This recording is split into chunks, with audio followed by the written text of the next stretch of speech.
Let's talk about learning multiple languages at the same time. Me personally, I study 8 languages every day, and those languages are Spanish, German, Japanese, Mandarin Chinese, Teochew, which is a Chinese dialect, Korean, Arabic, and Sanskrit. And there are also 2 other languages, French and Italian, which I study, but I don't study them every day. I might study them a few times during the week. So I study 8 languages a day every day, and I'm making progress on these languages. And so, yeah, I'm a firm believer that not only can you study multiple languages at the same time, but you should study multiple languages at the same time. The first reason I think this is something I've talked about before, which is tomorrow is not guaranteed. A lot of people say, oh, I'll study this language that I want to learn when my situation improves, maybe when my things at my job get better, or I get more money, or I get more time. But the truth is, you might not have next year. You might not even have next month. Even tomorrow is not guaranteed. So if not now, then when? You have to study now if this is something that you truly want. If this is really something you want to do, if you really want to learn whatever that language is, you need to be studying it now because you may not get the opportunity sometime in the future. Something else that a lot of people talk about or think may be a problem is confusing the languages when you speak them. And I will admit that when I first started learning multiple languages, sometimes different language vocabulary would slip into whichever language I was speaking at the time. However, being able to separate the languages and speak the language and only the language that you're trying to speak, this is a kind of skill that you can train over time. And the more practice you get in speaking a specific language and not another one, the better you get at keeping them separated. The only time I really confuse languages at this point is if I'm speaking to maybe different speakers of different languages at the same time and I'm switching back and forth between them so that my thought process is flipping between, say, Japanese and Mandarin Chinese and back to Japanese, back to Mandarin Chinese. Sometimes I'll speak Japanese when I want to speak Mandarin Chinese.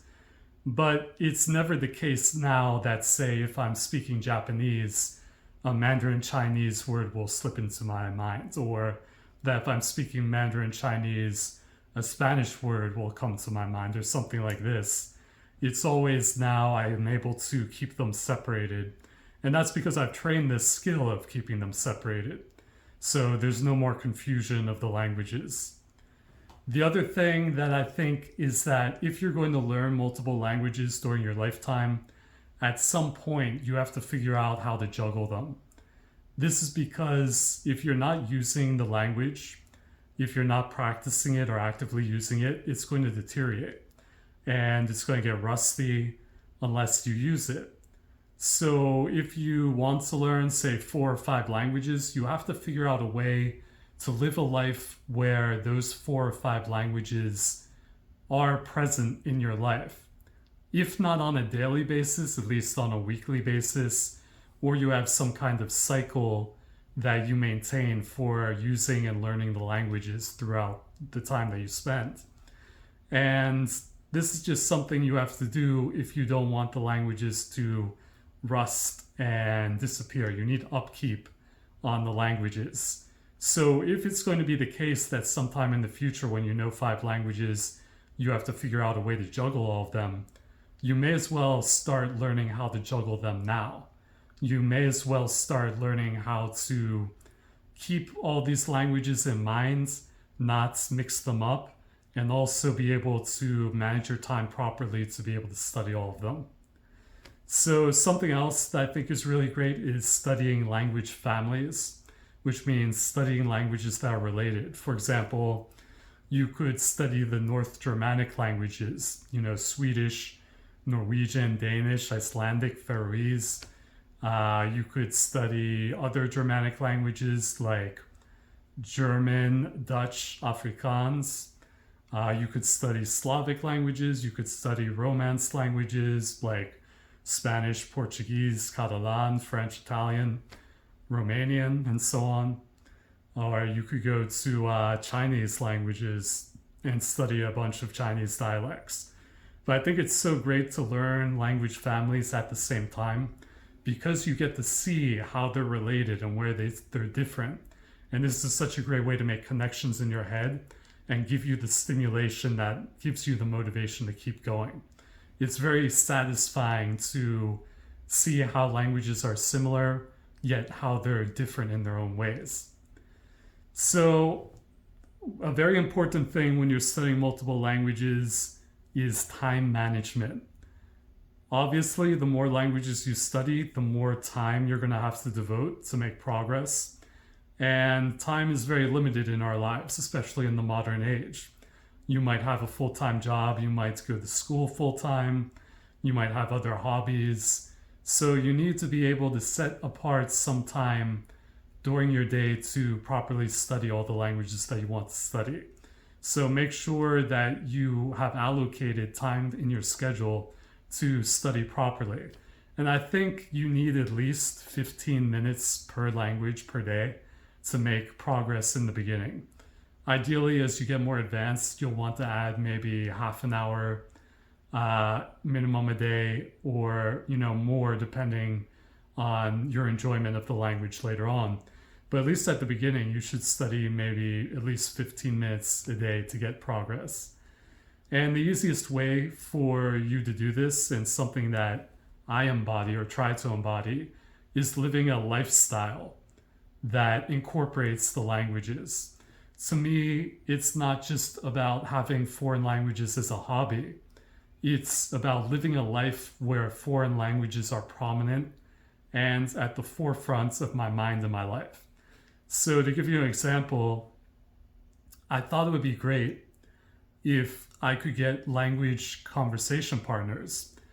You can use italki, which is an online service, and do Zoom or Skype to talk with people around the world. And this is a great service if you don't have access to native speakers. However, I live in Philadelphia, which is a pretty large city in the United States. It is a cosmopolitan city, so there are a lot of people who were born elsewhere who are now in the city. And I thought it would be so great to actually meet someone in person to be able to practice my languages. So what I did was I made flyers, and I said I was looking for people who spoke either Teochew, which is a Chinese dialect, Mandarin, Chinese, Japanese, Korean, or German. And I basically put up these flyers on University of Pennsylvania's campus, as well as a little bit on Drexel's campus. Basically, I went for a walk with my friend Mike, and he helped me put up the flyers. I know he wasn't very, he didn't have much faith that the flyers were going to work, but actually they worked pretty well. I got maybe 4 or 5 responses, and one of the responses, I met up with her today actually. And originally we were going to speak Mandarin Chinese the whole time, but then I found out that she actually spoke Teochew. And wow, I was so surprised at that, because Teochew is not the biggest language. I mean, you've probably never heard of it. So when I heard that she spoke Teochew, I was like, wow, how did I get this great find? Not only did she respond to my flyer, she was one of the few people to respond, but she also speaks this incredibly rare Chinese dialect that I'm trying to learn. So we ended up speaking Mandarin Chinese as the teaching language, and then Teochew is the language that I was trying to learn and get help with. However, the interesting thing was we were sitting in my car, and this woman came up to the window of the car and started asking us questions about the parking regulations in that part of the city. It was in South Philly, and for some reason there was no place to pay for parking, so she was confused about how to pay. And I looked at her, And from hearing her accent, I thought maybe she spoke Arabic. So I said, Tatakalamin la Arabi, which means, do you speak Arabic? And she answered back, yeah, I speak Arabic. And I thought that was so great. I didn't pursue the conversation in that moment because, one, my Arabic is not that good. Two, she was in a rush. And three, I was in the middle of a session trying to learn Teochew. But I think it was so great that I was able to get some Arabic practice in, even if it is just one sentence. Whenever you can get real experience in the language and not just be looking at a textbook or words on a page or like a video, but when you can have a real experience in real life with the language, using it for something, that is probably the pinnacle of language use in my book. So lastly, I'll talk about maintaining motivation. If you learn multiple languages, the progress will obviously be slower than if you're learning, say, one language. And so you want to keep your motivation high. For me personally, one of the most motivating things is to speak with native speakers.